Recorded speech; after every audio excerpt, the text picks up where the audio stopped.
বিসমিল্লাহির রহমানির রহিম। আসসালামু আলাইকুম। রুবেল স্টাডির পক্ষ থেকে আবারও সকলকে স্বাগতম। আমি আজকে ট্রান্সফরমেশন অফ সেন্টেন্সের নতুন আরেকটি টপিক নিয়ে আসলাম যে টু ডট ডট টু যুক্ত বাক্যকে আমরা কিভাবে নেগেটিভ করব এই বিষয় নিয়ে আজকে আলোচনা করব।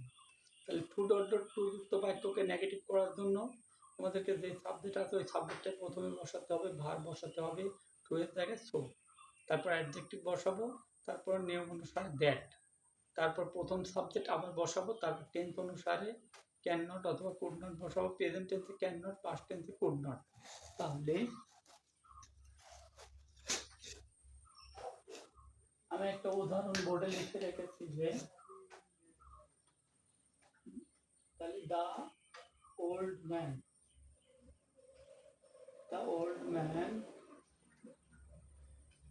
Is so weak that he, এটা প্রেজেন্ট টেন্স, তাই আমাদেরকে ক্যান নট ক্যারি দ্য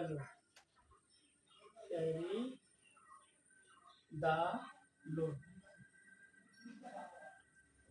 তাহলে এইভাবে আমরা নেগেটিভ করতে পারি টু ডট টু যুক্ত বাক্যকে।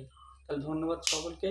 ভিডিওটা ভালো লাগলে একটা লাইক, একটি কমেন্ট এবং একটি শেয়ার করবেন এবং সাবস্ক্রাইব করে পাশে থাকবেন। আসসালামু আলাইকুম।